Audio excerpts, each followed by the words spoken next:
Good morning, Bitcoiners. I hope you're doing well. I'm loving my life. I forgot to turn on my lights. I shall do it right now. Give me a second so I don't cause all kinds of calamity. It's not a complaint. It's an observation. Wait a second. One second.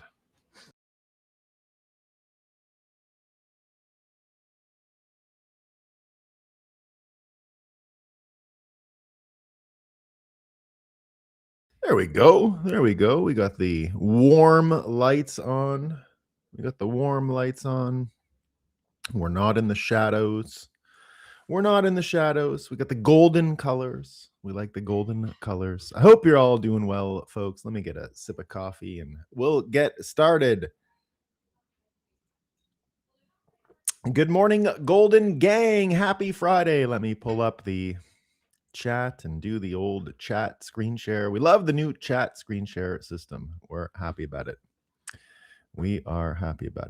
There we go. And what do we got? Good morning, gang. Happy Friday. Chef Zero says, "Behold my hands and my feet, that it is I myself. Handle me and see, for a spirit hath not flesh and bones. See ye me have." Luke 24:39. Thank you for that, Chef Zero. BTC Plebinator in the house, waiting for you're going to love the Golden Age stuff I have today, BTC Plebinator. This episode's for you. You're going to love the Golden Age stuff. We are golden aging big time today. You say the USA has infrastructure. The USA, whose infrastructure looks like the third world country, will rival China. Well, we're going to be talking about infrastructure today, so stick around. The resurrection of our physical body is your entrance into life. For as in Adam all die, even so Christ shall be made alive. 1 Corinthians 1:15-22. Blessings, fellow Bampians, indeed. Good morning, team. Federal tax dollars are drying up for the left, so will the grip over culture. That's what we're talking about today. Good morning, gang. I hear a gnat buzzing. I got no gnats here. We're not natting around here. We're not natty. That's going to be interesting to watch, indeed.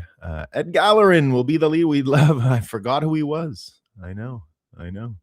You're like the experts who remind me about what to do with the thermostat. I would forget Ed Gallerin if it wasn't for you. I wouldn't know what to do.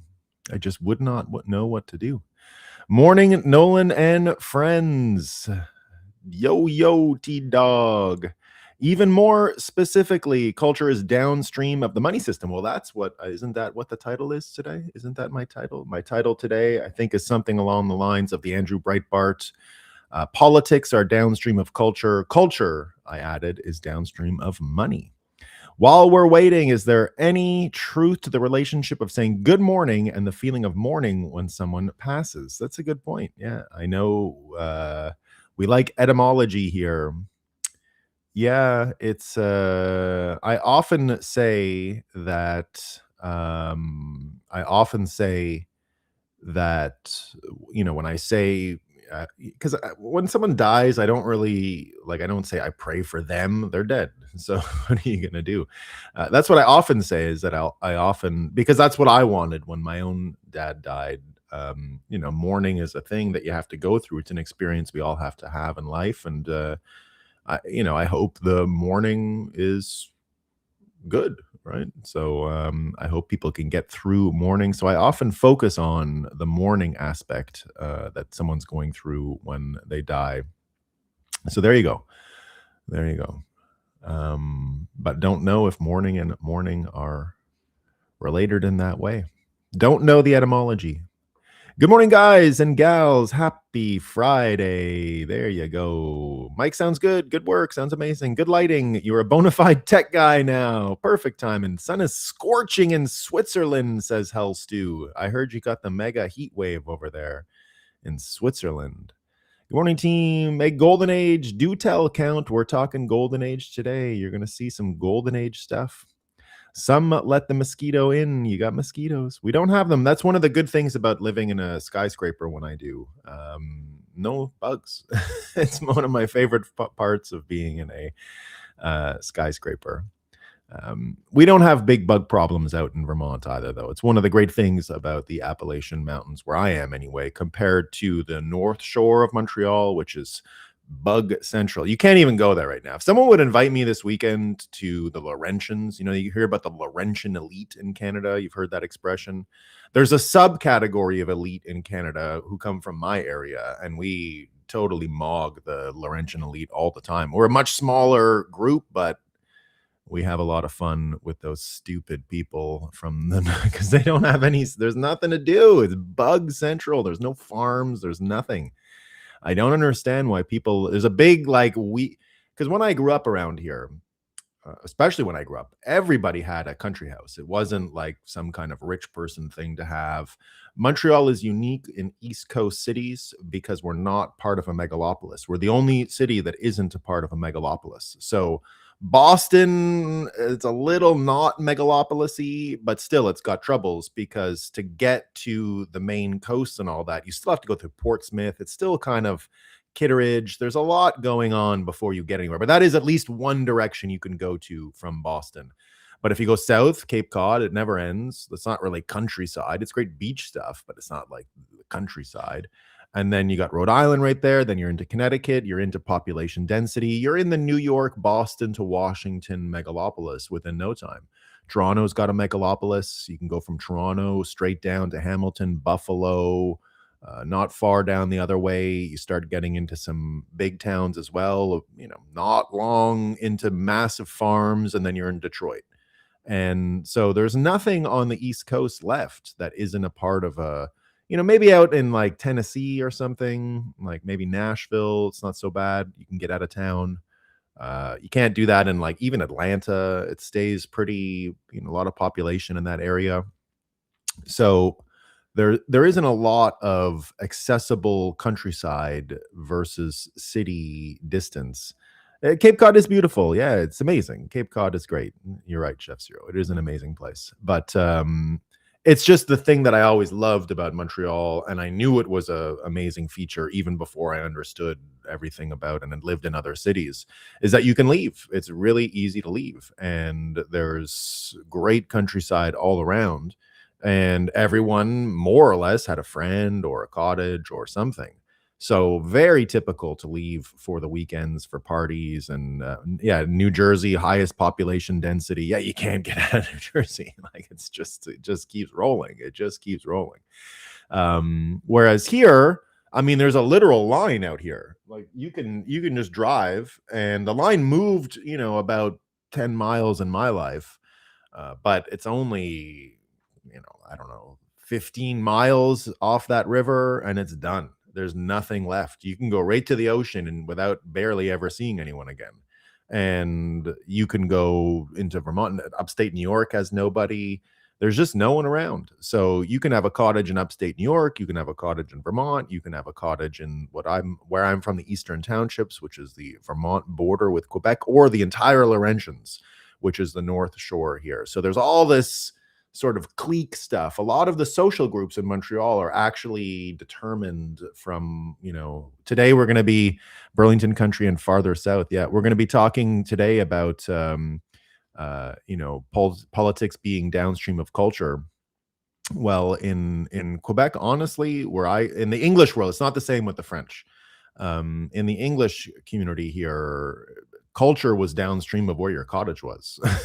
That was like the number one determining factor of, where you ended up. So that's, anyway, fun stuff. I don't know how interested you guys are in that stuff, but move to Alberta, says BTC Plebinator. Nope, not moving to Alberta. Thank you. I like where I am. I like the National Socialist. Everything that America wants out of the golden age, we've kind of already got it in Quebec. And Quebecers don't really drink the same brainwashing as the English Canadians. They're not drowning in American culture wars. So here in Quebec, they have their own stuff going on. There's a little bit of crossover in the cities. If they go to university too much, they might cut their dick or their tits off or something. But that's just university people, and Quebec is mostly disgusted with universities anyway. So big changes coming here, I think, in a lot of ways, and that's what you like to see. So in Quebec, there is, we didn't hollow out our small towns. We're going to be talking about the fountains today in DC. I've never seen a fountain not work. Here's the great sign of Quebec. I did not understand what your meme in America was regarding McDonald's ice cream machines being broken. I didn't understand. I never understood what that was because they're never broken here. I've never seen a broken ice cream machine. I don't even know what people are talking about. And Quebec, of course, has different rules. Like we have actual ice cream at Dairy Queen and McDonald's, actually made of milk. It's one of the only things the stupid dairy cartel here has managed to do that's useful. And they don't let them get away with selling vegetable oils. So, this is a conversation I had with Curtis Yarvin when I was in. This is a conversation I had with Curtis Yarvin when I was in Las Vegas with him last time. We had a great time, by the way. I was sitting around with him for a long time with Bitstein. So it was Bitstein, Curtis Yarvin, and I. And Curtis Yarvin, talking about Quebec, asked me, do people did you import a bunch of workers and do people still know how to work in Quebec? And that's another one of the great differences is that you just go in the countryside here and we still have all the craftsmen, we still have all the carpenters, the contractors, the people with skills, and even on the high end skills, great. But even if you just go to McDonald's here, it's all just still local teenagers. It's just every hamburger joint. It might be the manager might be like a recovering alcoholic or something, but a competent person, like they know how to do stuff. And there's no like Mexican person who doesn't speak English working at McDonald's, not knowing what a coffee is or a burger. Like you don't have to say pollo when you're at McDonald's here. You do have to say poulet, I should say. You don't get away with English stuff, but you don't have to speak a language that you don't understand in order to get a chicken sandwich. It's just not a thing. Everybody here in every one of the fast food joints is just a teenager like you grew up with. It's all just what's happening still here. Jay Cavalli says, I scream, you scream, we all scream for ice cream. Indeed, the machines aren't broken, just lazy employees figured out the loophole amount of milk in the mix and minimum wage employees. Yeah. There you go. So we love it. All right, folks. The amount of 60-year-old McDonald's workers has increased greatly, maybe one or two teens. Yeah, we've always had the old people here. That's always been a thing, or at least the McDonald's by my high school had the old person, and we were just absolute terrorists to that person, like absolute terrorists. When we were young, it was so bad, making a mess and stuff like that. He was stressed out. I remember he was a cool guy. I used to know him outside of work. I'd see him around every now and again. I've never been in a McDonald's who couldn't speak English. Not yet. I live in the worst state. Okay, well, there you go. Yeah, maybe I'm exaggerating. Maybe I'm just taking my deli experience in Brooklyn too far. So there you go. All right, one more sip of coffee, and then we're going to hear some NPC news before we get started. We got some great stuff. There we go. There we go. Okay. I got to change this. Oh, yeah. Let's acknowledge, indeed, that is a sunrise. The sun is doing great, everyone. Bitcoin's running. We're at 72,000 US trash tokens, maybe 73. Suffering, losing, no, 72 again, not doing great on the old trash tokens for Bitcoin scale, but who cares? Bitcoin is running. Let's have a coffee, talk about what's new. Oh, I forgot the YouTubers for a second. What are the YouTubers up to? Morning over Bitcoin this morning. Exactly. We're mourning over Bitcoin this morning, it says Tommy DOU. It's okay. Who is selling today anyway? Good morning, Johnny. Hope you're doing well. Good morning, Maxis. Jesus is king indeed. Bitcoin Cassidy. Good morning, Nolan. Nice to see you here. BTC, Cassidy, and the Sundance Kid. I'm Double B. Indeed. Good morning, Maxi Jesus King. I'm getting doubles here. Why did I get all doubles? Don't know. LFG, indeed. Jackson Dart. We're talking Jackson Dart today. The racist. The race baiters are out in full force after memorializing St. Floyd of fentanyl this week. We're going to talk about Jackson Dart in a second. What a great quarterback name, Jackson Dart. Dart. Love it. Chatelet, the unknown disciple. Hope you're doing well. We got the Chatelayers over in Rumble as well. We love the Chatelayers on all the channels. All right, ready? We are going to talk about what the NPCs are hearing about this morning. It's not going great, everybody. It's really not going great. We're going to talk about it. Geez, I got a lot of stories today, and I don't quite. And then again, they're not coming in the way I had expected. Euro news. That's not it. The fuck. All right, well, I got to do it this way. Can't do it the way I wanted. Can't find it. But it's bad news, everyone. Climate shocks, everyone. You're not going to believe it. Gaza, right? Gaza dealing with Israel. But what's even worse is that climate shocks are pushing Gaza's fragile system closer to collapse, warns humanitarian expert. It wasn't the bombs, it's the climate change, guys. It's just some climate change. That's the problem, right? That's the problem over in Gaza. If you would get the Gazans to rank their problems, they're definitely putting climate change. Look at all that garbage.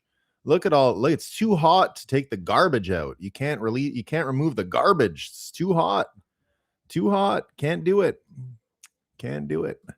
And then we get this from the UN: global temperature set to stay near record levels. UN Weather Agency, guys, the temperatures are going to stay. They have they're opening up a weather forecasting station over at the UN now, and they're telling you that they're just going to stay the same. We're not going to have any temperature changes. Think it's hot now? The next 5 years will smash records, says the UN. The UN here reminding us that the record-breaking heat waves are coming. They're coming. We got more record-breaking. And if that's not enough, the record-breaking heat waves, El Nino is the next risk hanging over the global economy, everybody. It's now El Nino. So if you thought it was Gaza, if you thought it was the Strait of Hormuz, now it's El Nino. And remember, we heard that this El Nino was going to be the Godzilla Super El Nino. And that's what we got, a mind-bogglingly crazy, mind-bogglingly, that's a good adverb, mind-bogglingly heat wave and a fight over coal pollution in Texas. Major problems. How climate change, oh no, how climate change could help hantavirus. We got more hantavirus stories. It's because it's so warm. We heard about this the other day, that there's going to be more hantavirus. Experts say extreme weather is boosting the odds that the pathogens carried by rodents will spill over into human populations. So we've got Ebola everywhere. We've got hantavirus everywhere. And it's all getting more and more powerful because it's hot. We get this: microplastics may be weakening the ocean's ability to fight climate change. So here we measured the ocean's ability to fight climate change. Then we measured the ocean's ability to fight climate change with microplastics. And then we compared it to the ocean's ability to fight climate change without microplastics. And that's all things we can do, guys. We get that old clock out. We're going to find out the ocean's ability to fight climate. Who's going to win in this corner? We've got your burps and the cow farts. In the other corner, we have the oceans, plural, 7. How many oceans we have? We got a bunch of oceans. So oceans versus farts. Who's going to win? Well, it's an unfair fight because the farts have got reinforcements. They've got the oceans kryptonite. It is microplastics, plastics that you can't see. Plastics that are so small and infinitesimal that they're actually, that's why you can't see the effect. The oceans can't handle it, right? You sit there and you look at an ocean, wave upon wave crashing, eroding coastlines. We didn't know that tiny microscopic pieces of plastic that you can't even see, we were able to measure, and it actually took away the ocean's superpowers, which we also understand fully, to fight climate change. So just unbelievable. Just unbelievable, right? Microplastics weakening the ocean's ability. They can't, the ocean is just, I give up. There's too much microplastics inside of me. I can't handle it. I give up. I quit. The macroplastics, less. We get this. Heat wave returns to North Texas after days of rain. Thank God the experts are reminding us, hydrate. We didn't know. If now that the high heat returns to North Texas, remember, drink water, everybody. Drink plenty of fluids. Oh, these are great ones on Trump today. Trump's so this is the E.G. Carroll story, right? I thought I had a shift of Trump to, no, that's okay. I'll go back to it. Trump's retribution campaign now targets his most famous accuser. It could silence others, expert warns. What does this mean for survivors? The weaponization of the federal government. How can rape survivors possibly go forward when this kind of atrocity is happening? Thank you, Independent. And this makes sense. The New York Times is measuring the cocaine distribution networks in America. And what they found out is that Trump's boat strikes, they're not working. We got plenty of cocaine in America. And why are we blowing up all these boats if we still have cocaine anyway, right? So there you go. They figured it out. The deadly precision, right? So if you kill drug dealers, you'll still have the same amount of drugs in your country. I promise. It's just the way it is. You can't stop it. It's a constant amount. So that is our NPC news of the day. There you go. That is what we got today. Nothing you can do about it. Nothing you can do about it. Let me get rid of these NPC news tabs so I can get to our real stories. So the first one I want to share with you, just because it's incredible. I don't know if you guys saw this morning, but Jeff Bezos' rocket blew up last night. And it's the second time in as many days, I think, or maybe 4 or 5 days now, that we're seeing these huge shock waves. I'd never seen these before in my life.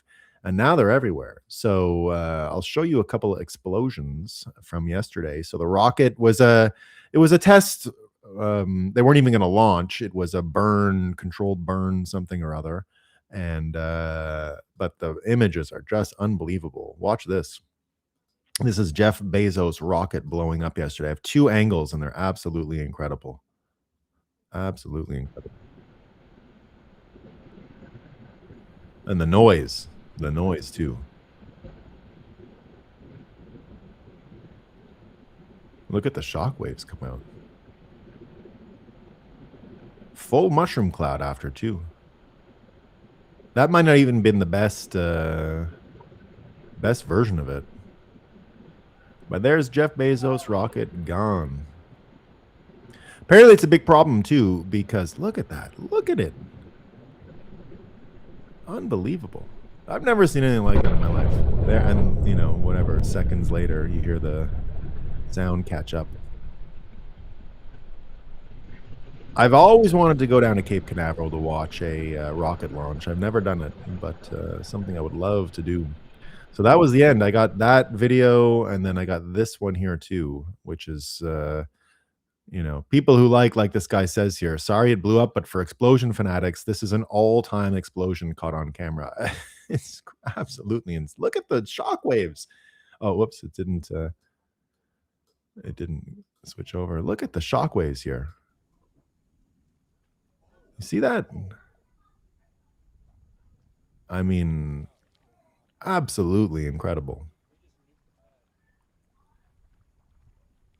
Wild, wild, wild. But luckily, no casualties. Just so it's going to be a big problem, I think, for Bezos, because apparently he doesn't have redundant launch pads. This is his only launch pad. Now, how hard is it to create a launch pad? I have no idea. I don't know anything that goes into a rocket launch pad.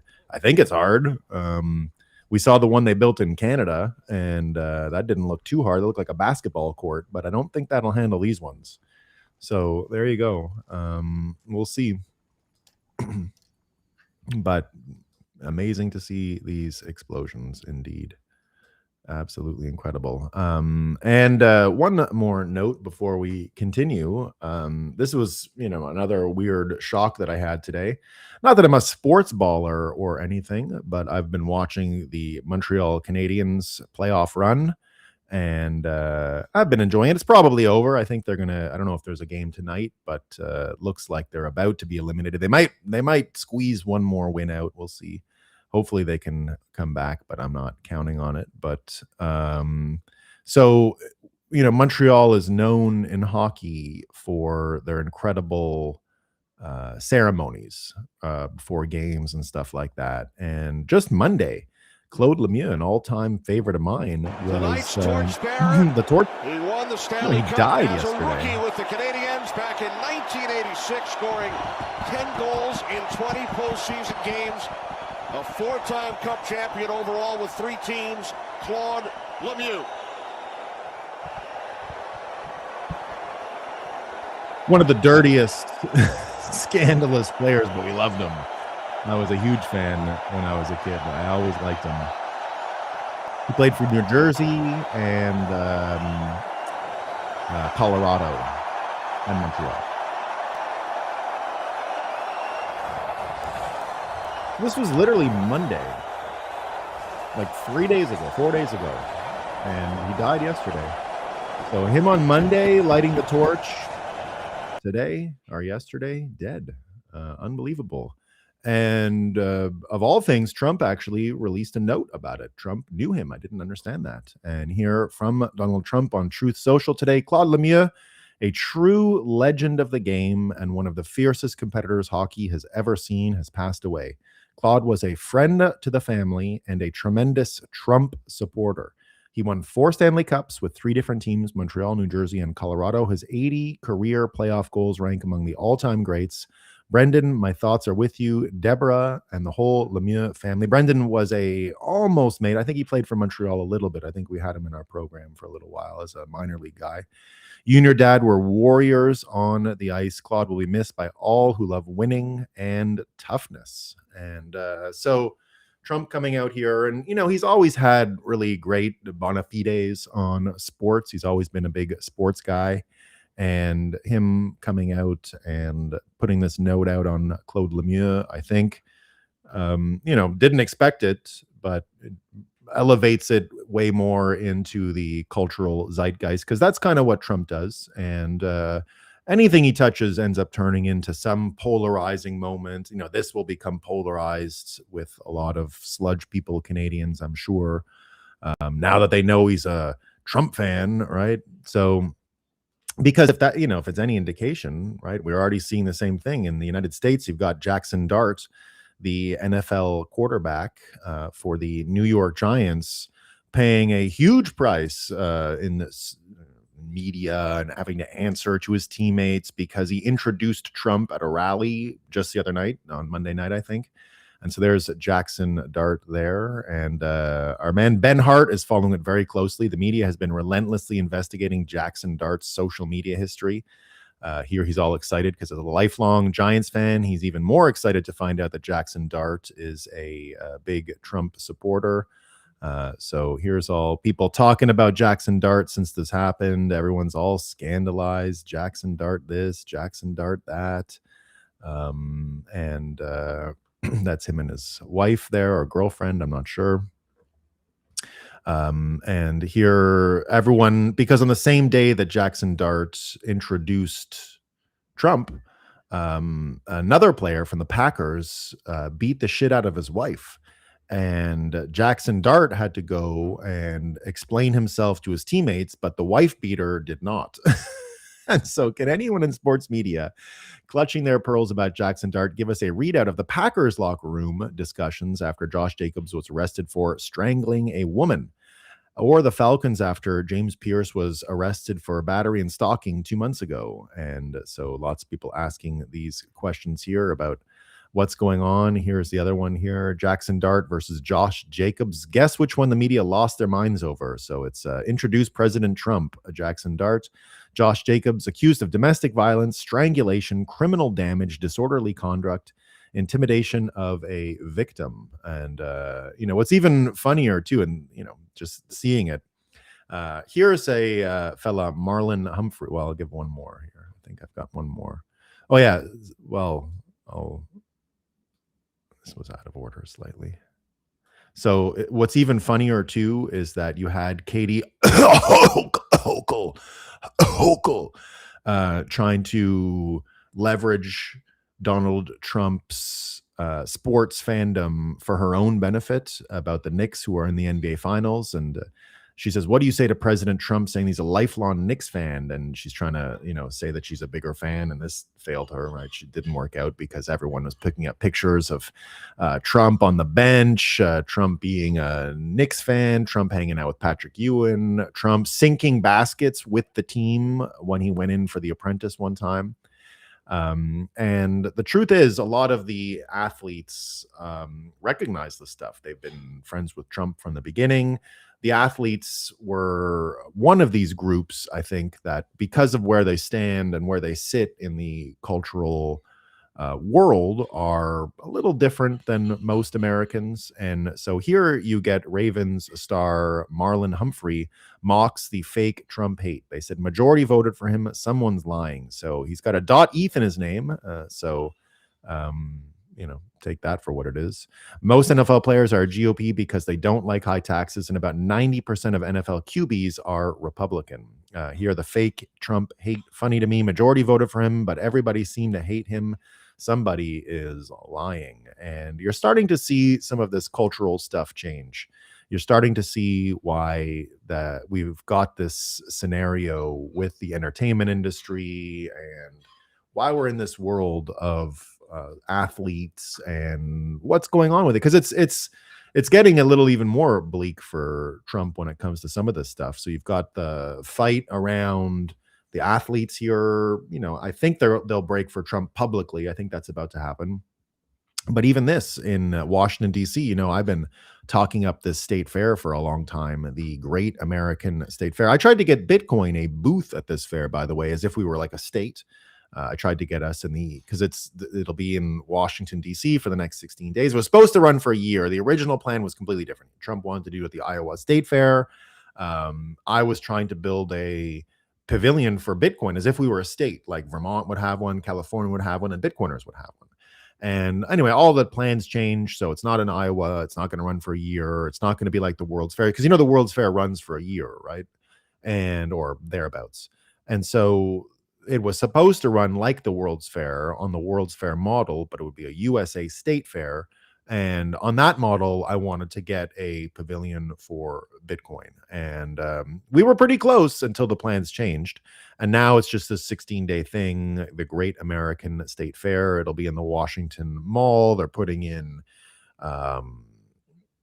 Ferris wheels and all that kind of stuff. And there will be states, like I'm sure you'll be able to get some maple syrup from the Vermont one and whatever else from other states, maybe some peanuts from down south and peaches and whatever else is happening over the summer. And so, but now something really strange happened. Trump, I guess the organizing committee announced a bunch of singers, but now they're all pulling out saying they were never asked. It sounds like one agent covered his tracks by saying, because he got in trouble from the artist, because the artists, it's true, don't know.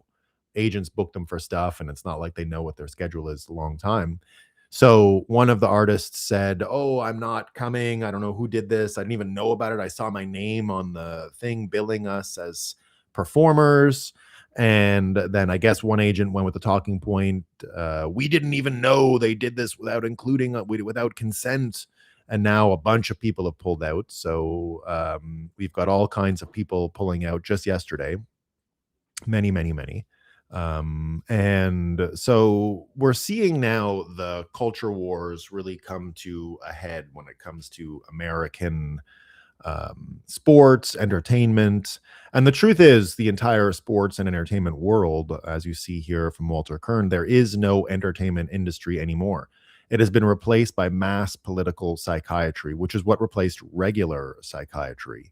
And Walter Kern talking about that. And that really is, to me anyway, a sign of this, where we're at in culture, where we're at in this change that we're all seeing around us. And here I called my show today, I named it after the famous Andrew Breitbart quote from years ago, where he said, "Politics is downstream of culture." So I made this thing today, Hollywood, and you see a river coming down from Bitcoin from the Hollywood Hills into the US Capitol building and all of that stuff. And I put this from a few years ago. I made this in 2022 as well. Culture here, and you have a river, and then at the end of it, I put politics to articulate what Andrew Breitbart was talking about. Here is the actual Andrew Breitbart explanation of that. Politics is downstream of culture is a famous maxim coined by conservative commentator Andrew Breitbart. It suggests that the art, media, and shared values of a society determine its political landscape. However, modern political scientists and sociologists argue that the relationship is actually cyclical. Politics actively shapes culture in return. And so it is true, there is a mix of it, right? But what he was saying has its own merits and has its own proofs. And it's one of the reasons why when I think of downstream of culture, politics being downstream of culture, one of the biggest news stories yesterday, and a sign, I think, that we are pivoting to a culture of the golden age. So that is for you, what was your name again? BTC Plepinator. So here's one of the big changes, right? This is what I said I wanted Trump to focus on when he became president. I love all the other stuff, but I absolutely love his city urban revitalization. And this became strangely one of the biggest stories yesterday.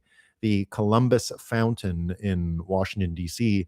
hasn't had water in it for 25, 30 years.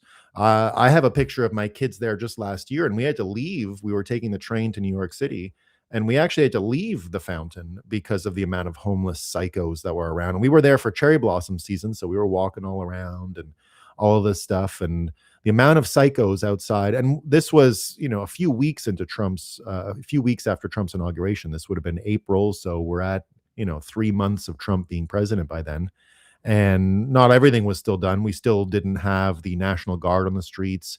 It was still a little bit of Biden's Washington, D.C., and so now that all these guys have been called in, and now that we're seeing this stuff, the Safe and Beautiful Task Force has arrested all these people, removed 140 homeless encampments, and restored parks and monuments in the area. And you're starting to really see this dividend pay off. And here you can see this MAGA urbanism. People are talking about walkable cities, third spaces, public art, cleanliness, safety, beauty. Here's the new revitalized fountain flowing again. Lots of people talking about that. Another one here, people are talking about bringing this one back, Seaman Bolivar Park in D.C. Here's another one, a fountain that no one knew existed, running again. People picking up on the train station, what's going on here. People outside of D.C. don't realize what a transformation this is. Union Station used to be packed with drugged out zombies, shambling around, screaming at passerby, and barefoot, piss-soaked homeless people passed out on the floor. Columbus Circle, right outside, used to be a gross, dead fountain surrounded by dirt and tents. It's true. I mean, I just, because I couldn't believe it, I looked at a picture I had of my kids just from last year, and I was like, holy what a dump that thing was. I remember having to take them away from there and going up towards the walkway to the Capitol buildings just to stay away from this fountain. And I managed to get one picture of them in it as we were leaving the city. But, and I used to use the train pretty regularly from New York to DC. I was in DC pretty often. And so I know this station well, and it always had the worst vibes, the worst feelings, sketchy people, sketchy everything. And all of that looks like it's getting cleaned up, right? Now we have the entrance to our capital city befitting of an empire. And here many people picking up on this. I've been telling you about these other fountains for days, but just look at what it was like. I mean, this is the place I remember. This is probably taken from around the time that I was there. I remember tents like that. The Trump administration has now turned Columbus Circle and Meridian Hill Park from eyesores full of squalor to what our capital city should look like. It turns out you can just make our cities safe and beautiful. And it turns out you can just do that, right? Here's more pictures. Donald Trump and Doug Burgum are on a generational run. My gosh. And lots of people, I mean, this went super viral yesterday. Everyone talking about the difference. But again, here's how you can see where politics are downstream of culture, why fixing monuments like this, a little bit like the broken windows theory from Giuliani in New York City, while these civic beautification things, this beautifying of culture actually has a political effect. Here's cynical Publius explaining it, saying, don't underestimate the significance of this and other revitalizations Trump is producing for the beauty of our nation's capital. This is the broken windows theory writ large. It's okay to be patriotic again. It's okay to have pride in the USA again. The symbology matters a lot. Give Trump credit. The man is a master of symbolism and non-verbal messaging. The 250th is going to be lit. So again, what I've been telling you for a long time is from this time, right? We're almost a few days into June now.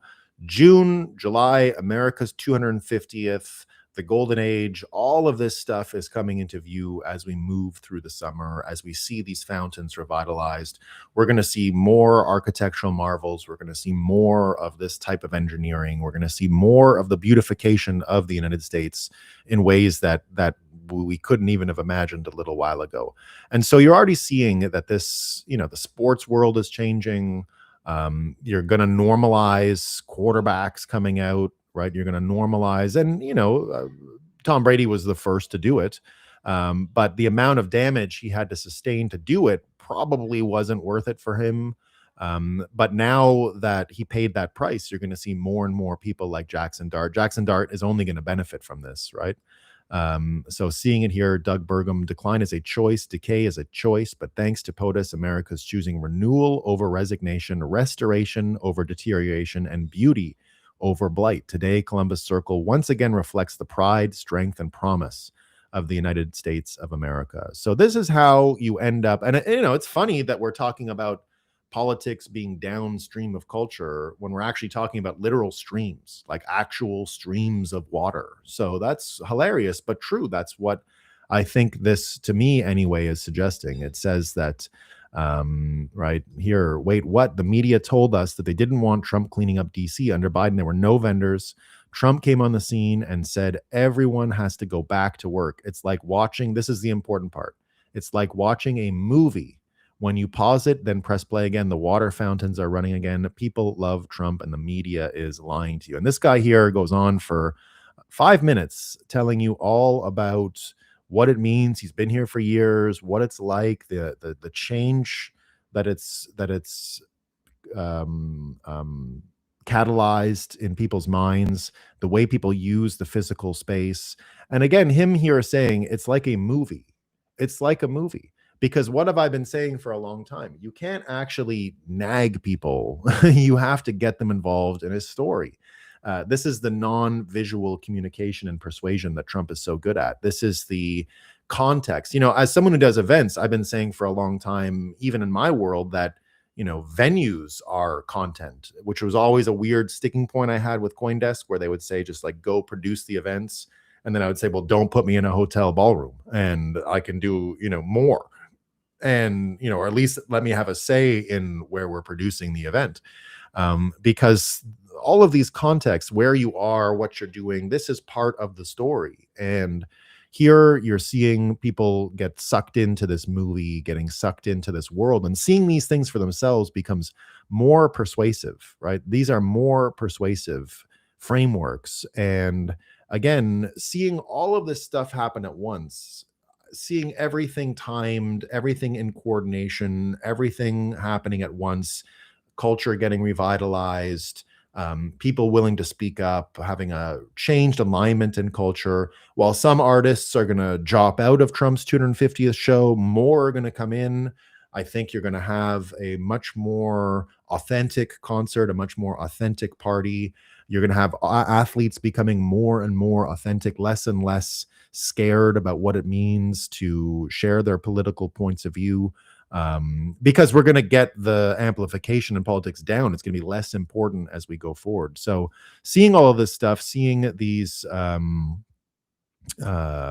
changes, right, is, I think, the persuasion being non-verbal and being contextual and being about environment has a lot more of a, what we talk about, people aligning with power and with systems more than aligning with theory or knowledge or facts or opinions or anything like that. These contexts are much more powerful. And again, for him to say, to give this frame that you're in a movie, that you're part of the movie, is exactly what kayfabe is all about. It's exactly how this type of persuasion works, because you yourself are the one experiencing it. And if you experience a revitalized city, if you experience a beautified city, it will actually change your mind, and more than an argument would. More than an argument. The feeling, the smell, all of that is important. And here you can see how it's all related, that the fiat system, that money, that culture, that these decentralized systems all changing at once, this confluence of events is what is going to change politics in the end, because it's true, it is a give and take type confluence of one thing begetting the other. Politics changing changes culture, culture changing changes politics. So it is a cycle. I'm not going to deny it's not a one-way river system. But seeing everything change at once the way that it is, seeing these adaptive systems having global regime change in multiple systems at once, defense, everything, we're seeing it all come out. We're seeing this type of persuasion, this non-verbal visual persuasion start to play out in new ways. And here Observing Consciousness is talking about what this plan becoming visible looks like here, saying the following. He's got two in a row that are really good here about the same thing. Years ago, I wrote that the real war was being fought through complex adaptive systems, centralized strategic control operating across decentralized networks simultaneously through central banking, asset managers, intelligence agencies, media platforms, academia, NGOs, energy systems, pharmaceuticals, and technology infrastructure. If you ask the Curtis Yarvins of the world, that's the cathedral, right? It's the confluence of all of these systems together that create this edifice. I said first came control of the Fed, because monetary policy is the heartbeat of the entire fiat system. Then Twitter 1.0, because whoever controls information flows controls perception. So this is what we understood in our early days in Bitcoin, that control of the Fed. This is part of the Bitcoiner worldview, and understanding that the Fed actually determines who gets angry about NFL quarterbacks is kind of a stretch for the sludge people, but not for Bitcoiners, because we've seen this for a long time. We understand why and how you can incite a bunch of sludge people to get mad about a quarterback introducing a president because of this cathedral edifice, this system that's there. Then BlackRock, Vanguard, and State Street, because controlling capital allocation means controlling governments, corporations, pensions, industry, and global behavior itself. Reality is determined from the Federal Reserve. Reality is determined from money. It's determined by what people want and what they're afraid of. It's determined by an aesthetic. Again, why the beautification of the fountains is so important, because the aesthetic itself is what's persuasive. ESG, DEI was pushed so aggressively because overreach exposes architecture. If it's over the top, it's an op was born. The harder they forced ideological compliance through banking and investment systems, the more visible the control structure became to the public. Aladdin AI, sitting over trillions of dollars in global investment flows, represented something even bigger: perfect live visibility into financial movements, leverage, institutional dependency, and systemic fragility across the entire global economy. The deeper layer was always systems warfare.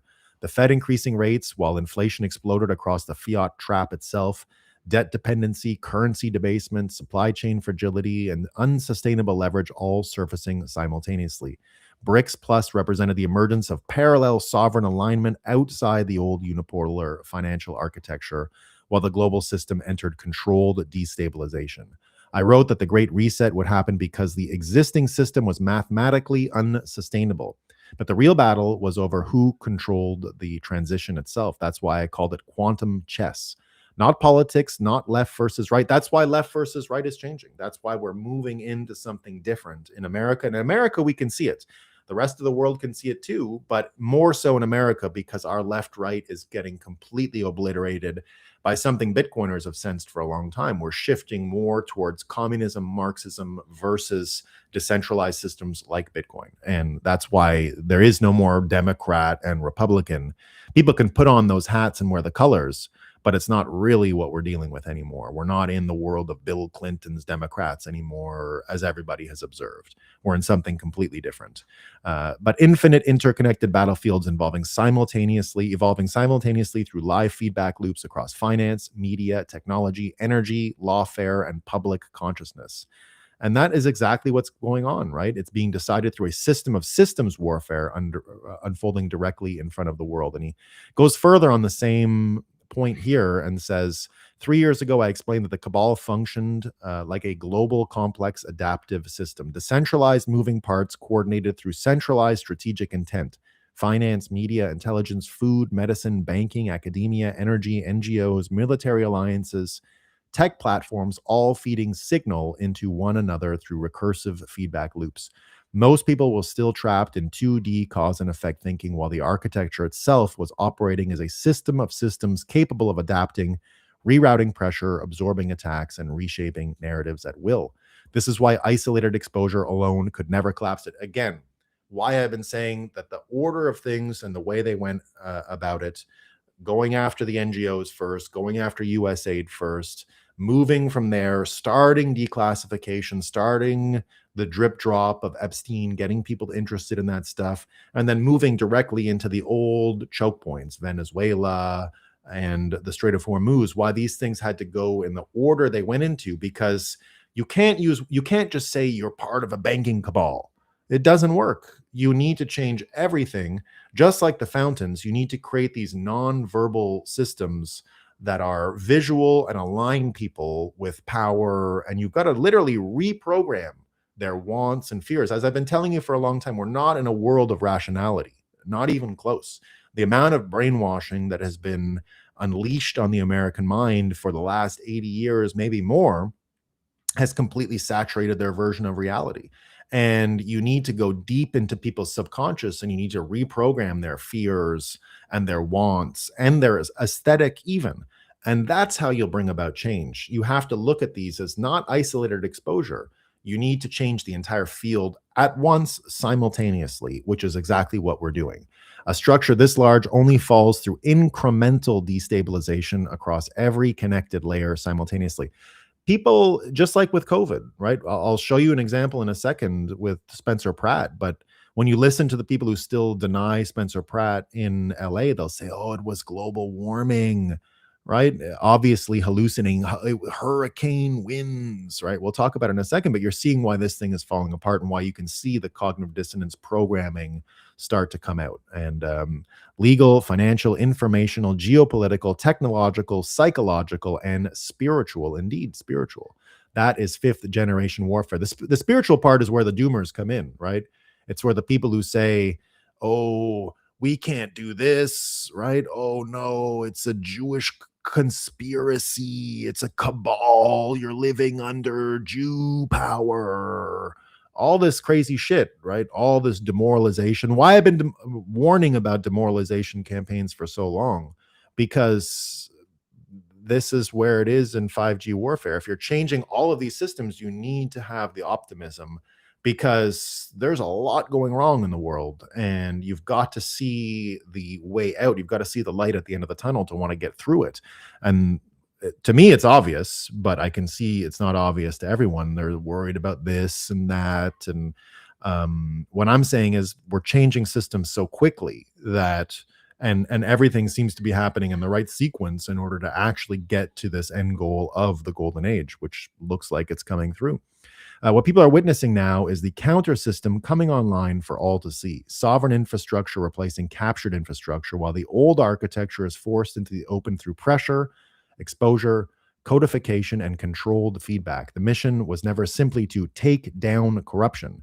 The mission was to reverse engineer a centuries-old control structure without collapsing civilization in the process. And again, that's where I come out with the Epstein files, is that if people really had to just have the knowledge that they are being run by pedophile cannibals, it would result in some people who didn't even want to bother with America living on. And I get why these things are really bad. And American institutions have been complicit in this satanic global system that we've lived under. So I could see why things would go off the rails. You've got to have a controlled burn here. You just do. That requires pacing, narrative sequencing, judicial codification, economic realignment, parallel rails, AI integration, and population awareness evolving together at the same time. This is why the system appears chaotic on the surface, while an entirely different level of strategic coordination unfolds underneath. And we're seeing it across all these systems right now. And it's getting to be, even I'll even show you this. I gotta cut some of these out here. Claude Lemieux. We love Claude. Jackson Dart. We love Jackson Dart. I'll keep that one. I'll get rid of some of these fountain ones. We got a lot of fountain ones. There. So again, when you hear this, multiple things have to change at once, multiple platforms are changing.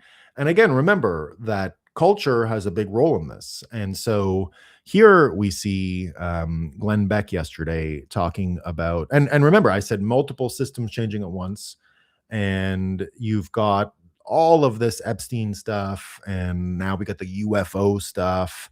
And I thought this right away when I saw that Steven Spielberg was making a declassification day movie about declassification or disclosure day or whatever it is, while all this stuff is going on. To me, that said, okay, well, something's up here. And Glenn Beck was pulling on that thread yesterday. So here he is talking about it. We'll listen to a bit of the video, but he says, is it just a coincidence that Steven Spielberg's new movie Disclosure Day is coming out right as the government is releasing its UFO files? The government has used Hollywood to push propaganda before. Who knows if that's what Spielberg is doing? But here's something even more terrifying. I don't think this is a story about aliens. It's about the end of an era. AI is way more powerful propaganda tool than Hollywood could ever dream to be. Hollywood pushed narratives to the mass public with blockbusters. AI can manipulate individuals all day, every night, right from your pocket. And we'll never know the difference. Was that my thought, or was it shaped by the algorithm through millions of small, personalized ways? Governments don't need Steven Spielberg anymore. We are not facing the death of free will. We are now facing the death of free will itself.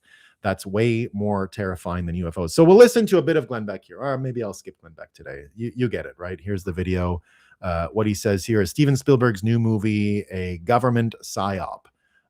So he goes on to answer it. He does, and it's a great video. I recommend watching it. I'm just going to try and make sure I can get to the end today. But what he says here is we are facing the death of free will itself. Glenn, sorry to tell you, there's no such thing as free will. You don't have free will, and I don't have free will. Nobody has free will. There's no such thing. It's fake. It's fake. It's completely fake because we can all be prompt engineered in some way or the other. Now, the best thing we can do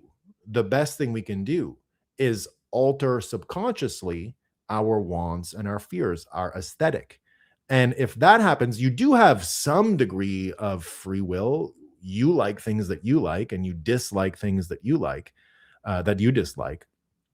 But you don't get to choose those things. Your environment, your own, genetic predisposition. These things are what matter way more than free will. There's no like, oh, I'm just going to come up with an opinion based on the unique knowledge that I have. Nothing like that's happening. No one has got some like logical matrix, and that's what they create their reality out of. Now, they can know a lot of stuff. They can have a very nuanced aesthetic. They can have a very unique aesthetic. They can have a very individualistic collection of wants and fears. But nevertheless, their wants and their fears are dominating their choices. And so nobody has this because those wants and fears can be prompt engineered into people almost at will. And so that's why Bitcoin and money are even further up this path of culture and politics. That's why when I say here again, culture, is the source and politics flows from there. I go one step further to say the money determines the culture. The money itself determines wants and fears and aesthetics. Those are the important questions here. And I'll show you one other way to think about this, because it's not Bitcoin related, but it is Bitcoin related. And I'll show you what I mean. So you get this here from the Russian propaganda. And here they're talking about high paid tech workers. But this is something most Bitcoiners recognize, right? High paid tech workers are cutting life down to the basics so they can invest and retire by 30. One Meta engineer makes over 300,000 US trash tokens a year and still owns no car, couch, or TV. More successful Gen Z are choosing calm life over career and money. And most Bitcoiners understand this. This is really a Bitcoin story. It's nothing to do with Meta or this guy living in his bug pod. That's just one aesthetic. But indeed, everything we know about this, high paid workers are quietly admitting they do not trust the corporate ladder to protect their future. The deeper move is converting temporary wage advantage. The real psychology isn't even that. Consumption habits were another one of these things hoisted on us by the military industrial complex. This was an Edward Bernays scheme in order to keep the war machine on a good footing. Now, it's probably one I agree with. Eisenhower didn't want to give the straight cash to the bombs makers. He wanted to give it to the private builders, Maytag and Ford, so they could build commercial items, but pivot back to the war machine when needed. But we were turned into consumers as a national security provision. That just goes to show you what little free will there actually is. Do you think anyone's out there with their free will deciding to buy 10,000 pairs of socks? And, however many socks you have to buy in your life because they're such shit and they fall apart all the time, and all these things that are breaking and all this consumer culture stuff. You've even got this one in Canada today. I didn't put it here, but just to show you how sick these places are coming.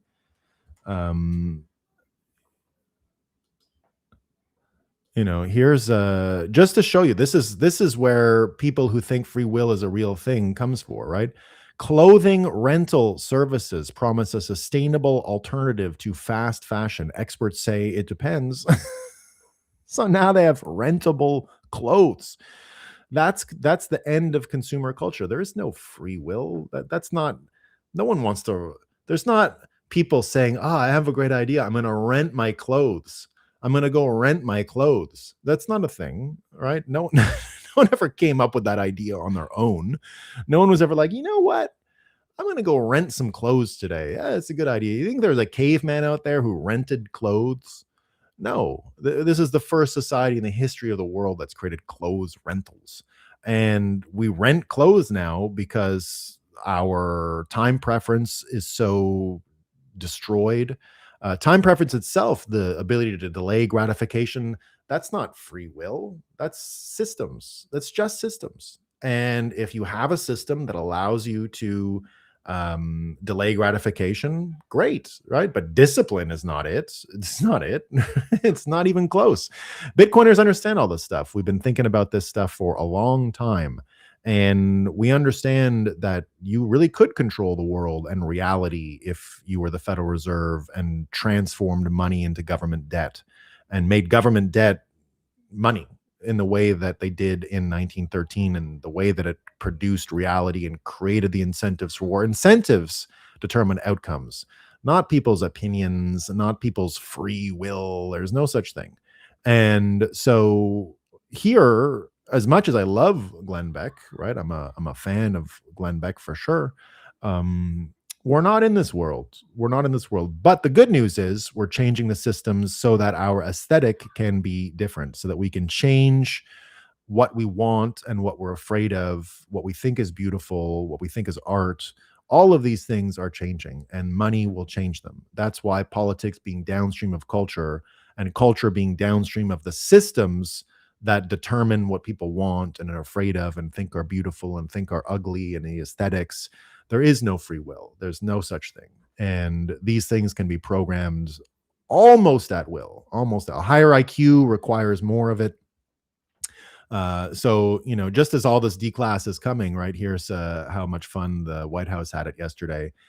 Aliens walk among us. So we're talking about all the stuff, other illegal aliens coming over the wall. So they're obviously out there as well saying that this declassification stuff is a big deal, and that there's more to it all. Probably spiritual, right? Probably spiritual, but just not in the we don't have free will type of sense. But again, we're in this world as all these systems are changing, and I've been telling you, we got the disclosure day, Hollywood. But in the real world, we also have declassification day. And I've been pumping this up for a while, and now people are starting to do the same, which is the last 30 days of Tulsi Gabbard's time in office. The clock is running. The truth is coming. Tulsi Gabbard has 30 days to expose it all. And here we see Solomon is pointing at something. So this is the John Solomon saying what she's going to do in the next 30 days. Here, Solomon is pointing at something far larger than politics, a slow unraveling of the systems that shaped perception, controlled narratives, managed conflict, and filtered reality for an entire generation.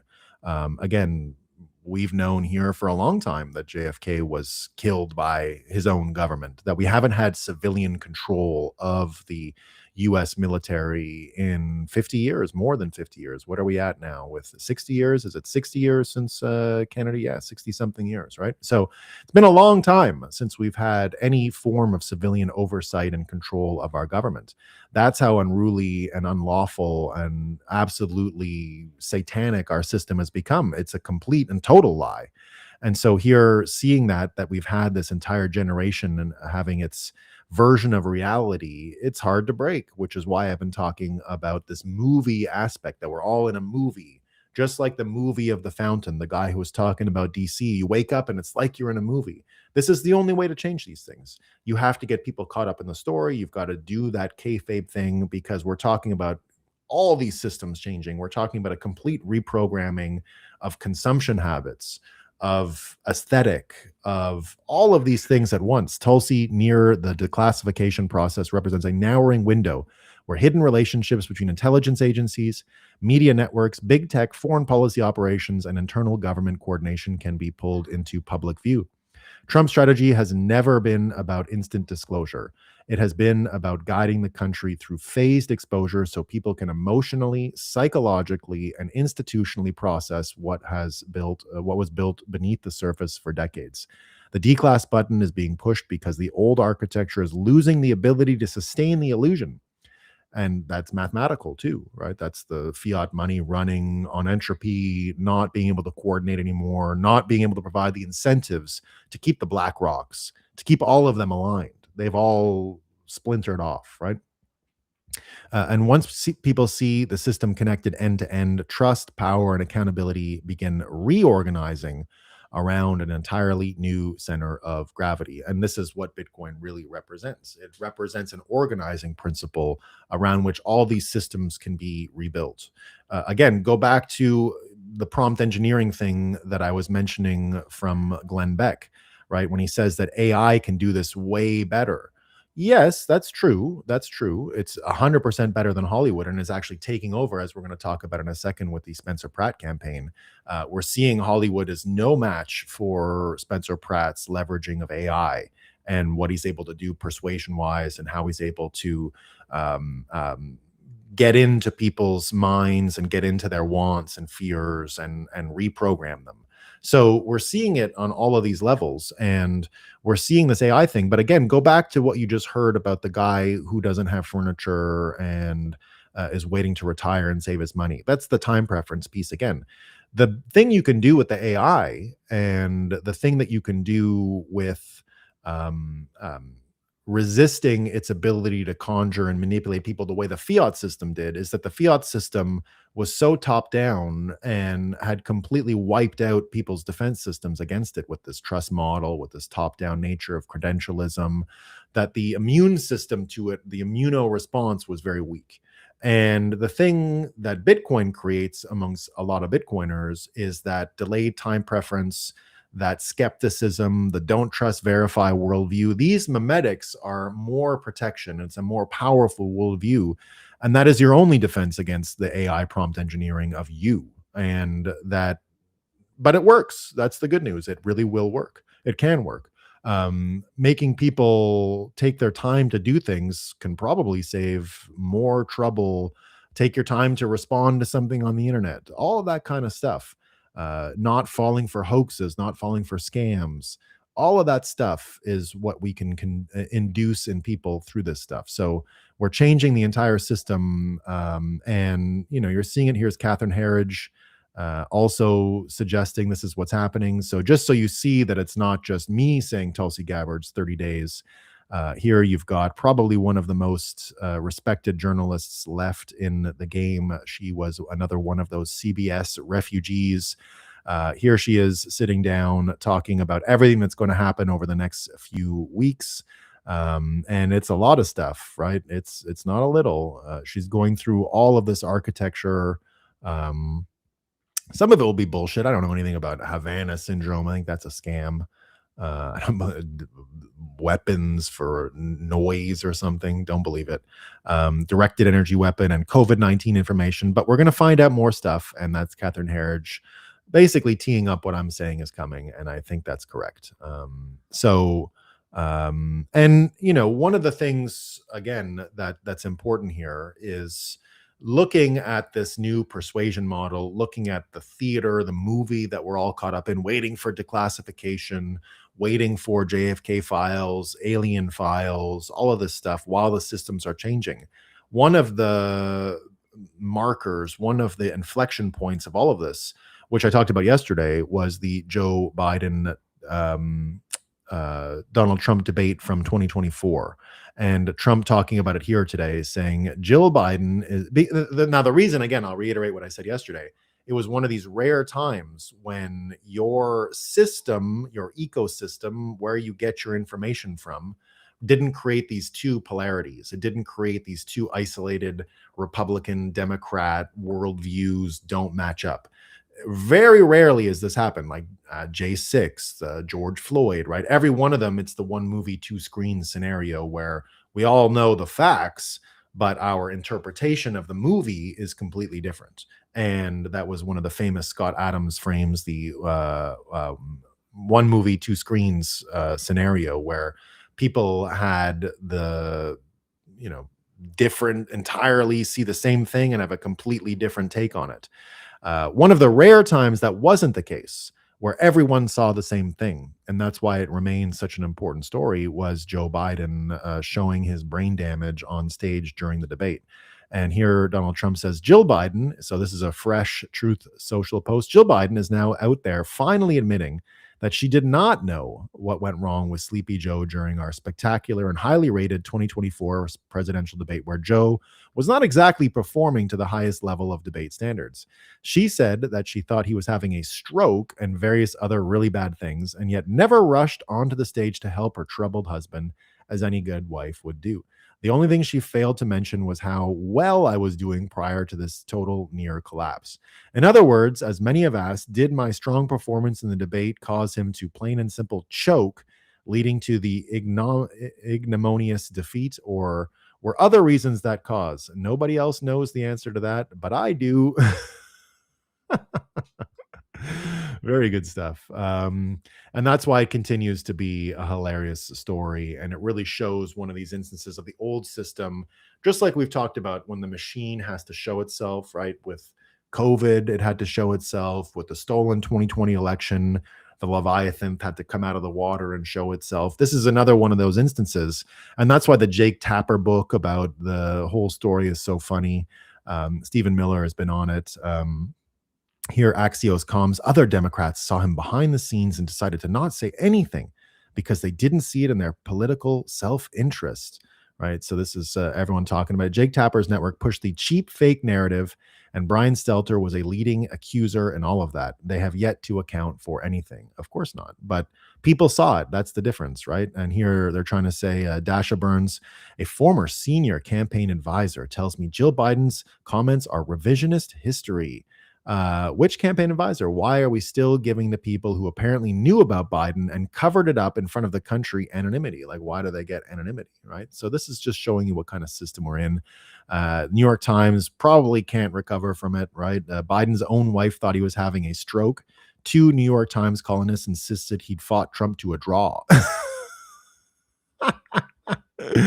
So even in their own world, the credibility of these folks are going down, and we're seeing what's happening to that legacy system. It just doesn't have the juice to persuade anymore. So this is where you're seeing that while there isn't such a thing as free will, there is such a thing as the ability to persuade. And the ability to persuade can be good or not. It can be weak. It can be strong. And this whole system, that's why we're at systems change level right now, is because that whole system, the Joe Biden is okay, what are you talking about system, New York Times, all of them basically blew their load and don't have the gas anymore to keep going and persuading people. They've been caught too many times. And their ability to prompt engineer people weakens with every one of these breaks in the illusion. It's like kayfabe in wrestling. Once you see the scam, once you break character, you can't go back. When you break character in wrestling, it's a big problem with the kayfabe, and they've broken character. It's too much for them now. They can't persuade. So here you're seeing that the systems level change is even coming for them now. And lots of people picking up on CBS's 60 Minutes and how much trouble it's in. And this is one of the famous lines about it. So New York Times interns talk shit about Barry Weiss and Slack. Rest in peace, CBS News and 60 Minutes. So now she's fired, some loser from 60 Minutes. I don't really care who, but she has this big long, or he has this big long line here. I think it's a guy. I was fired today. My contract as correspondent for 60 Minutes was not set to expire until March 2027. This is not the first shit lib crying about being fired from 60 Minutes this week. Let's call it what it is. Censorship, both self-imposed and self-driven. It was dangerous for the show and dangerous for democracy. But just think about how weak these things are, right? Just think about how weak this is. The lack of persuasion, simply because we all see it now. And it's impossible to persuade when you've made these kinds of failures, when you've abdicated your role, abdicated your job, and failed to this level. It's almost impossible now to have that kind of persuasion level again. I want to find, I've got one more here that will fit nicely. Just give me a second.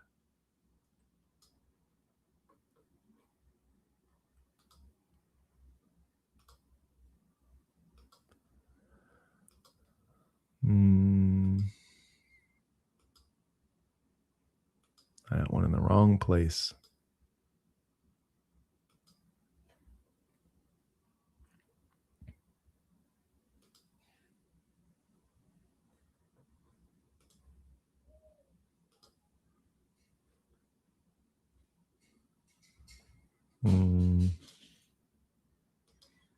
I think I might have erased it, but I'll find it again real quick here.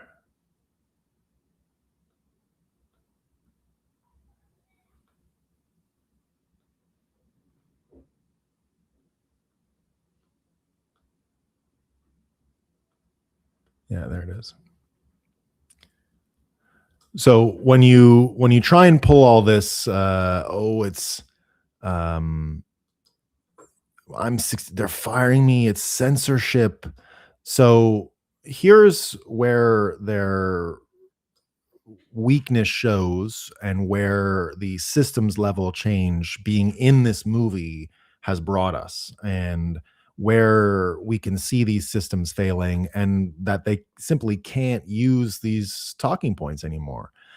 Here's cynical Publius saying, "We gave up on civility when you tried to stage a literal coup via the Trump-Russia collusion hoax. We abandoned comedy when you decided that serial impeachments based on lies and fables were your preferred method of thwarting the constitutional will of the American electorate. We decided against collegiality after you decided it was better to fabricate criminal charges to defeat your opponents than it was to try and defeat them at the ballot box. So going through all of this stuff that we've all been through, this is the benefit that it brings in the end to the persuasion of this old system.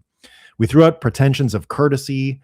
The 1 zillionth time you called us Nazis while your own candidates support SS Totenkopf tattoos. We play by your rules now, Democrats. Deal with it. You too, Mike Pence. And so the news just simply can't recover from this stuff, right? You're seeing the same idea here. Here's longtime propagandist Katie Couric and Jim Acosta say they're very concerned that CBS and CNN and CBS News are about to become propaganda outlets. It's just hilarious. Like, there's nothing you can do but laugh at these people. And here are their propaganda outlets. Here's Katie Couric interviewing Gavin Newsom. You do have a Zoolander problem, she says to him. Are you just ridiculously good looking, as Vogue said? No, seriously, what do you do about that? There's the authority of their journalisming. That's why it's just simply not going to work, right? And you're seeing that old world fall apart very quickly, their persuasion falling apart. Here, we're trying to see Gavin Newsom hide his corruption, right? This is giving all this money for fire prevention. And he gave all this fire prevention money to California Natural Resources. The people mocking prescribed fire and tribal burning practices have no idea what they're talking about. California is using every proven tool available to prevent catastrophic wildfires, right? The story here is that he spent $24 million on fire management funds for Native American drum circles, indigenous fire rituals, and helping tribes maintain close kinship with their plant and animal ancestors. And here Rufo says Newsom's goons are trying to make the argument that drum circles, indigenous chants, and close kinship with animal ancestors will prevent forest fires. They devoted millions to superstition and handouts to the tribes. They're going to get the whole state burned down.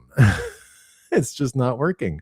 It is just not working, and it probably won't work. That's the problem here, right? It probably will not work. So that's why they're left with no excuses for their scams, right? And we're all seeing the money talks too on this, right? The fraud really does matter. Why I've been saying the fraud investigations are so important.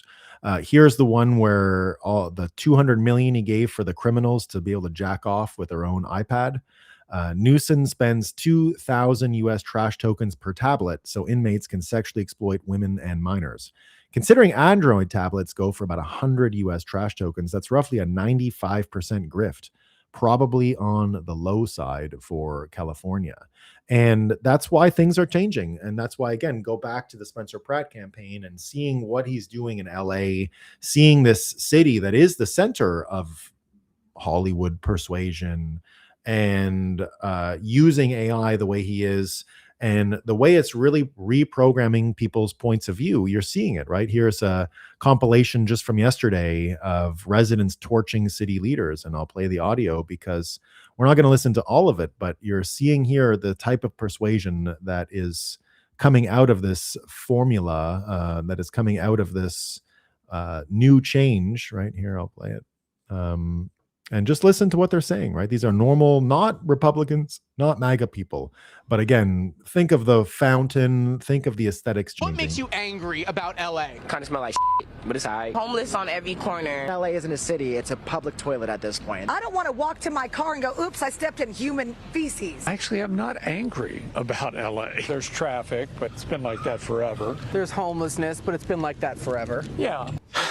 Poverty, period. The potholes. What is Mayor Bass doing to solve these problems? I ain't heard nothing. Ain't no change. Nothing. Still smell like shit. I haven't seen none. I wonder. So it goes on, right? It's just people figuring out what's going on. And that's why here we can see that the movie aesthetic and the frame, the persuasion frame, the reality frame in America is shifting in a way that we recognize as Bitcoiners. Again, we're not getting stuck anymore. And this is a Greg Gutfeld framework. So Greg Gutfeld yesterday, Spencer Pratt was on the Greg Gutfeld show. Now, Greg Gutfeld coined the fake prison of two ideas framework, that politics are this fake diversion of left and right, Democrat and Republican. And he's the one who called that the fake prison of two ideas. That's where my NPC management book got its idea of left and right around the NPC face and then Bitcoin being the exit, because it's a fake prison. And you have to get out of that framework of left and right and the fake prison of two ideas and the uniparty. And what I said was, when that broke, you'd get it back to Bitcoin and communism. You get it back to not free markets. That's not what I'm talking about. It's the whole system. It's the incentive system around Bitcoin that allows for not so much free will, but not overpowered brainwashers. It allows for a decentralization of culture and a changing of the top-down nature of fiat. So here he is on the Greg Gutfeld show yesterday talking about this. I think I will not test my luck on the audio and go for it this way.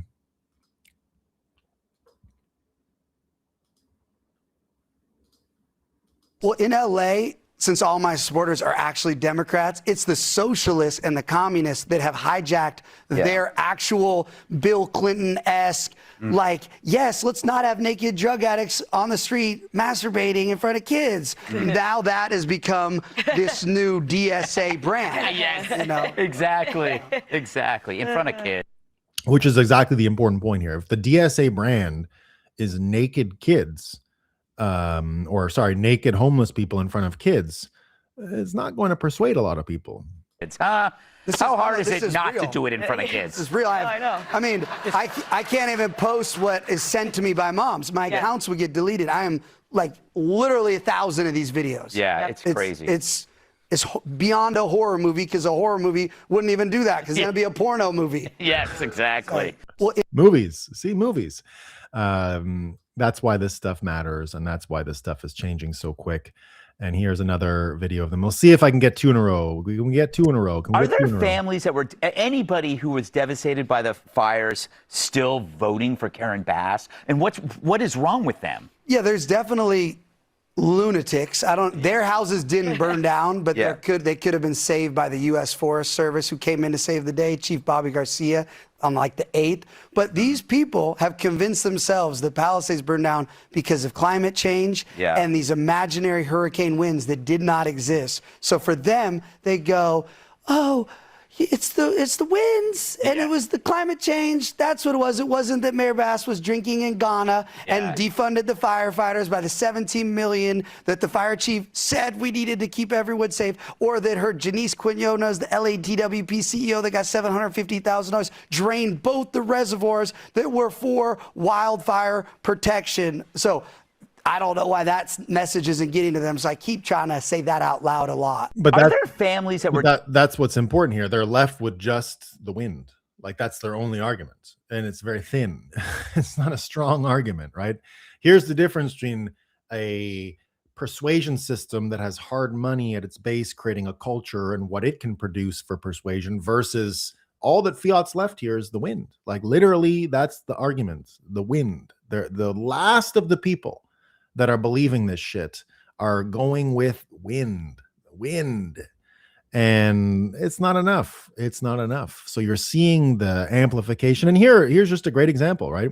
Here's the best shot they can take at Spencer Pratt. And who is it? Jimmy Kimmel. This is it. So you want to see contrast? First of all, Spencer Pratt on the Greg Gutfeld show last night, way bigger audience than Jimmy Kimmel, right? So that's an important way of determining persuasion right there. Attention is persuasion. No one can deny Spencer Pratt is getting all the attention right now. No one even talks about Karen Bass other than she's retarded. So here you see Jimmy Kimmel trying his best. I won't play it because it's too pathetic.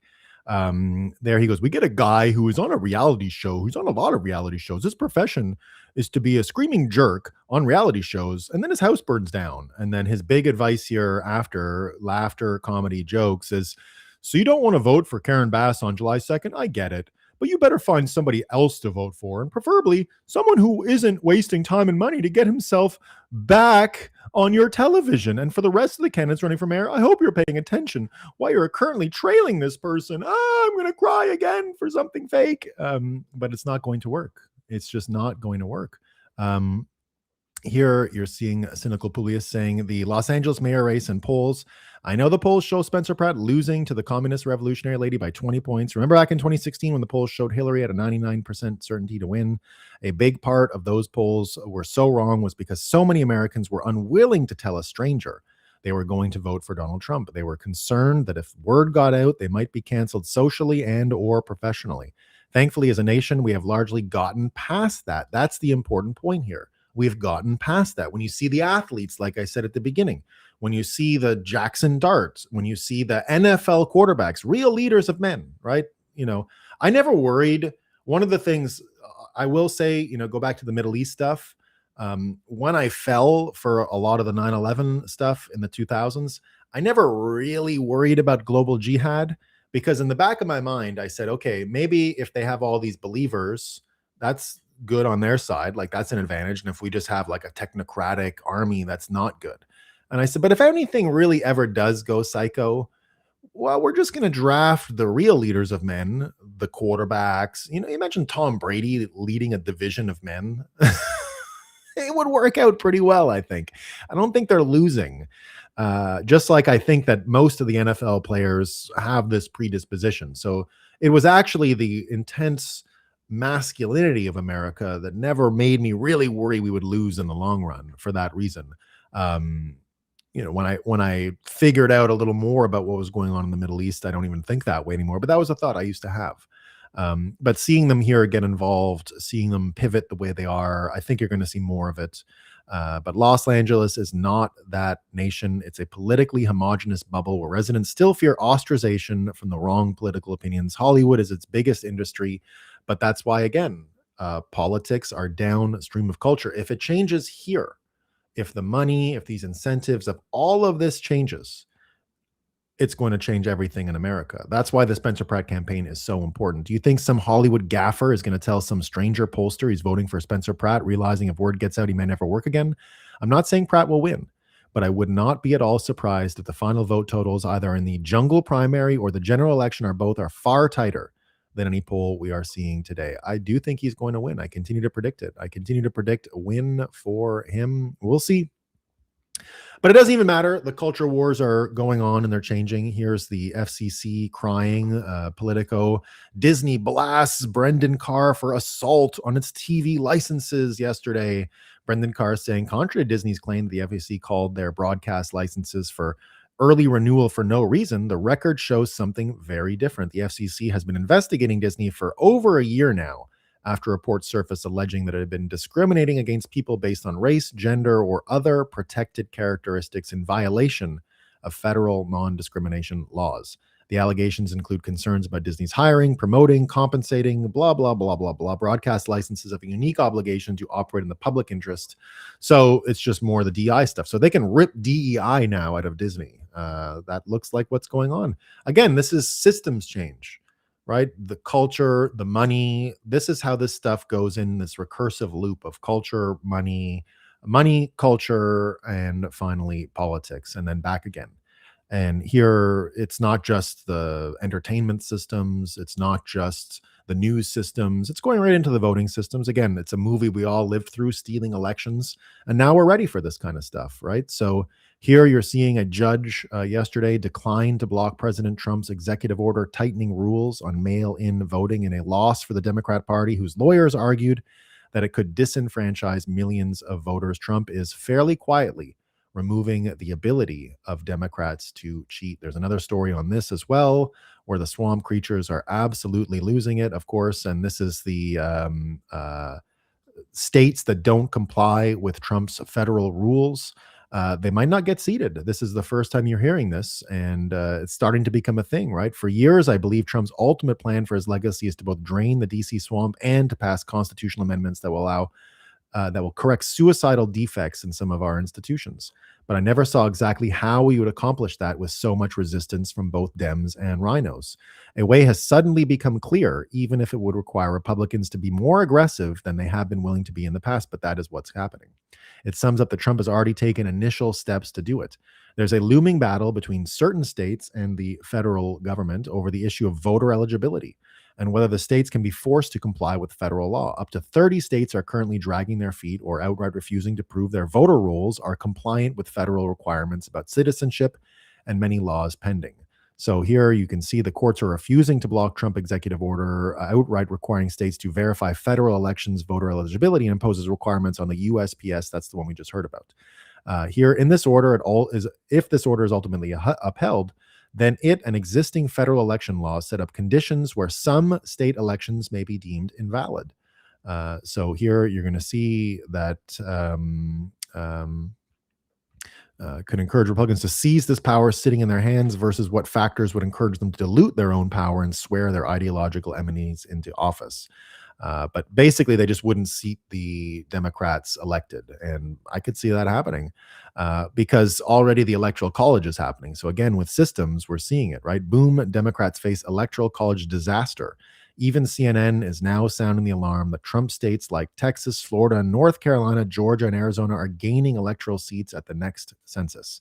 And the system is working as intended. People flee dictators. And that's why you're seeing Alex Palmer say, I feel so demoralized as a liberal right now. The bad guys are winning and shoving it in our faces. Republicans keep gerrymandering and we just don't do anything about it. If things don't change, Republicans will have control forever. And that's why you got this world coming for you crybabies. We've got nothing but the AI memes, nothing but the persuasive framework that is taking over. This is much more powerful than a 60 Minutes ad. We got him dancing again. We got the JD Vance guy sucking back boiled wieners. And this stuff is what is moving the needle right now. And this is way more persuasive than Jimmy Kimmel giving you his stupid endorsement. So, and you know, it's not like the Democrats are getting any smarter about this stuff. They have their new slogan out, right? If women, Democratic women, just show up and vote, we're good. We don't need any of the men. Okay, you don't need us. That's fine. So this is how you lose the culture war, right? Here you're seeing it again. I am the soldier, Graham Plattner mock. Democrat men are having an identity crisis. Here's a prime example. So just totally abdicating men. They don't want them, right? You get this one too. We got Tim Waltz, right? 2 women from Minnesota Somali community were arrested with over 21 million U.S. trash tokens and Medicaid fraud. Tim Waltz asked whether the Somali community should start holding its own accountable. Waltz deflected and said white men should be held accountable. White men. And so you can see the communism, the no men stuff. That's why this ICE video yesterday, right? The demasking, I'm going to kill your family. I saw your face. Anyone who's saying the ICE guys can't wear masks, right? That's why. We see it now. And of course, Batya Ungar Sargon saying the Democrats are trying so hard for another Minneapolis in New Jersey. It's disgusting. Every illegal migrant in that detention center could walk out of there today and go home. Instead, they're demanding better food and American taxpayer-funded health care. The absolute audacity. And no one's going to want this stuff. And that's why, again, going after all these NGOs doing stuff. Here's Bessent yesterday saying exactly that, saying basically going to, missed it, saying they're going to go and look into those files, look into who's funding them. And I'm gonna skip. I was gonna talk about changes in Latin America as well as Peter Thiel moving there, and I was going to tie that in to Mark Carney's speech yesterday in New York City, but I'll skip it. I don't think we need to get to that stuff. So I'll skip it because we're almost at the end of our show and Hank has just showed up. So we got to talk to Hank. How you doing, Hank? I hope I didn't ruin your tie-in, Nolan. Nah, it wasn't that. It was a few straggling stories that I thought the audience might appreciate that we can hold off on. You know, one that we talked about yesterday that I did some digging into, that $250 bill could be real. They mean it to be legal tender. Yeah, of course. Then it was always going to be real. You told me yesterday it was No, going to no, be no, no, no, commemorative. no. But it won't. So it's all commemorative bills are real. They just don't go into heavy circulation. Like so Yeah, akin yeah. to the $2. Okay, got it. Because I Exactly. was under the impression you were saying you couldn't spend it, but I'm like, apparently you No, can. no. It's real money. Yeah. No, for sure. Crazy. For sure. I mean, it probably I won't didn't get think approved, it was not going to be tender. It will be. Got tender. it. My misunderstanding. Yeah. Got it. But it is commemorative. It's not like to try to create a 250 to be in circulation. Got it. I almost feel like I need to get one. Like I don't know. Like you just gotta get one. You gotta get one. Those are the best commemorative stuff.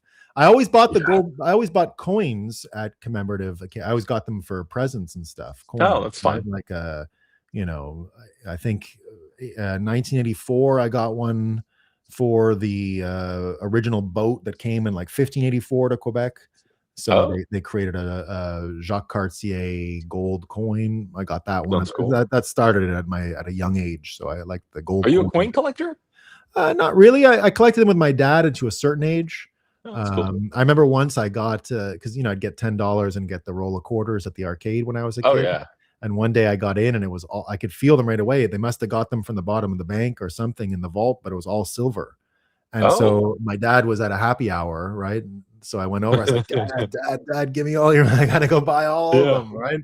So he's just handing me tens to go get all that. So I have a big box of original silver quarters. Oh. I still made the silver quarters. You feel it right away. You cool. can feel it right away. Right when you put it in your hand, you're like, what is going on here? What year did you say those were? The silver I think it was when they killed Kennedy, man. It's not for no reason. Oh wow. Yeah. 64 is when 64 is when it starts. They take the silver out of them then. Kennedy was again to go back to that's effectively so Trump using this treasury thing, right, and signing the bills was what Kennedy tried to do before he was assassinated. He tried to issue silver gold-backed dollars from the treasury, not the Federal Reserve. And now I don't believe that's what got him blown away, but that's what some people put into the formula of why when he went after the Federal Reserve, because he created gold-backed dollars again with his signature. They would have been with his signature. They would have come from exactly what Trump did. Yeah. He wants his signature on that bill too, which I guess is quite the departure. Normally it's the treasurer, right? He's got the signature. No matter, I think the signature is even going to go for every bill minted, or every bill printed in 2025. I think they get the presidential signature. Yeah, separate from the $250 bill. Yeah. Interesting. Oh, man, wild times. Isn't it? It's illegal. It's technically illegal to have a current president's or living president's face on currency, isn't it? I think they'd have to pass some legislation to actually make that happen. I don't know. Yeah, I'm not sure. I'm pretty sure it's because the Federal Reserve notes. I'm not sure about how the minting works in the United States, but I actually don't think it's the Federal Reserve who has control over it. I do believe that still the minting of money has the office of the controller of the currency. You know that weird position. Which is under the federal, under the Treasury Secretary. It's not a. I'm not sure if it's got teeth, that role. I really don't know how it works. So I just always guessed that the officer of the controller of the currency was the guy who sets how currency is created and minted. Yeah, well, I helped destroy the penny in Canada. That was something I did before Bitcoin. Oh, did you? Doesn't it cost more to make pennies? That's what it was. Yeah, it was so stupid. We were sick of the penny, and so we actually, my committee, before we did the Bitcoin study, we killed the penny in Canada. We killed it about 15 years ago. Those things are really only good for throwing. I was driving in Oakland the other day, and this guy went crazy. He started throwing pennies at my car. He tried to pull over, and he's like, "Get out of the car! Get out of the car!" And I was like, "You're crazy. I'm going to drive away now." Yikes! If you're trying to get someone to pull out of your car, you're you looking for Spencer Pratt in Oakland. You should be the Spencer Pratt of Oakland, Hank. Oh, I don't think I'm ready for that just yet. I prefer a lower profile. What are you doing any Spencer Pratt in Oakland activities this weekend? Oh yeah, definitely going to be the villain of a reality show and complaining about the homeless situation. So yeah, I probably will be. Yeah, I guess in my own Oakland way. There's so I covered, I talked a lot about because the Steven Spielberg declassification movie coming out, and everyone he's got a new declassification day or something, and as well as we're going to have more declassification stuff. So I was thinking, I did a lot of my show today on culture, the NFL football guy, Trump, and all that Jackson stuff. Dart. Jackson Dart. Yeah. I was talking a lot about culture today, and in talking about all this culture business and what it all means, I was thinking about the what was I going to say? So the Spielberg. I lost my train of thought all of a sudden. Jackson Dart culture. I don't remember now. The Jackson Dart thing was weird though. Like apparently his whole team was pissed at him for endorsing Trump. Yeah. No. So everyone's commenting on the football. There's one guy who beat the shit out of his girlfriend this weekend, and he didn't have to. Oh, Josh Jacobs. Yeah, but he's on the Packers. Big surprise. Big surprise. No, what I want to talk about is the because I talked about the fountain in DC today. What a big story the fountain was, right? Trump's gonna get his pool guy to fix it. Did you hear that? Unbelievable. I could not believe. I got a pool guy. We can fix it for $10 million. That's even how I started talking about it, because Trump actually put out a note today about a Montreal Canadian hockey player who died. Montreal, guy, Claude Lemieux. Yeah. We do this big ceremony on Monday. Yeah. He was there, and I was at the arena Monday. And were you? The guy who lit. I didn't go a lot. We were outside of it. He's the guy who lit the because I live right around the corner, so I go to check. There's a big fan jam, people outside. So I bring my kids, and we had a look. And so he was the guy that did it, and he died 3 days later. So Trump put in a note about it today, and they were friends. Yeah, I didn't know. Wishing his kid the best, his family, friends of the family, and all of that stuff. So with the fountain, I was saying, because Trump's concert is getting canceled. Everyone, not canceled, but no one's going. Wait, he had a concert? He's doing a concert for the state fair. The U.S. State Fair for 250th. That's coming up in 2 weeks. That's why they've got the wrestling or the UFC. That's why they're Ferris wheel going in. The whole mall is going to be a state fair. And now, originally, I tried to get involved in this because it was supposed to be at the Iowa State Fairgrounds, and it was going to last for a year. And just like the World's Fair lasts for a year, like the Chicago World Fair. 1983 or 19. Yeah, it was 1893. Yeah. 93, baby. Yeah, we had one here in Montreal. I got a Buckminster Fuller Dome right there. We had the 19th for Canada's 100th birthday. America gave us the greatest gift any country's ever got, which is a full, like Epcot Center, like a full Buckminster Fuller geodesic dome, which is still there. That's pretty the cool. United States Pavilion, which is like the gift to Canada for the 100th anniversary. I was there on that same Monday. I went with my kids there, flowers and gardens and everything. So it moved. It was supposed to be there for a year. So I was trying to get Bitcoin like a pavilion, as if we were a state. As if, that's cool. So to level up as Bitcoiners, but then they changed the format. So now it's just a 2-week fair in the mall. So we didn't do it. But anyway, what I'm saying is I think this is going to work out for Trump in the end. You're going to get more acts come in because of the ones that are dropping out. So we'll see. I'm sure every country artist will be ready to fill the void, right? And don't they all love Trump? A lot of the country, I don't know. A lot of the country guys are. I think it went pretty shit lib. Some of the stuff. Did it? Yeah. Really? I don't listen to. I don't know anything about. I don't either. I'm not. I just figure country, southern states, southern states. I can't handle the country music. I like real old fashioned bluegrass. That I love, like the banjo and like. Yeah. I like Bob Dylan type of country when he had a country era, but I don't like Luke Bryan and all this. I guess, I like artists that will delve into country, but that's not their main thing. I like the sound. John Mayer, pretty good country album. If you ever listen to it, it's not bad. Listen to it. Yeah, I bet. I like the sound. It doesn't irritate me. Like I'm not irritated by it, but I wouldn't I wouldn't put it on my jam like that, So, but he'll get more. He'll get more. Yeah, no, I get you. Well, Nolan, we're running a little late, buddy. So I'm gonna let you wrap up with your crew here. We'll see you next week. Sorry, we're running a little late, guys. But enjoy your weekend. I'll see you next week to break things down. See. Awesome, my man. See you, Hank. See you, bud. You heard Hank, everyone. We're out of here. And remember, there is no Canada show today. Let me just share the screen for one more second. A true vote by American Idol competition.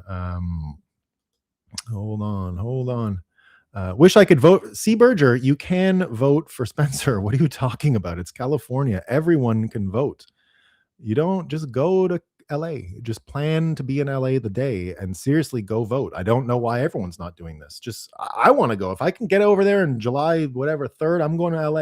I'm going to go vote for Spencer Pratt. I don't give a shit. I voted 5 times for Joe Biden. Let's do it again, right? Let's keep voting.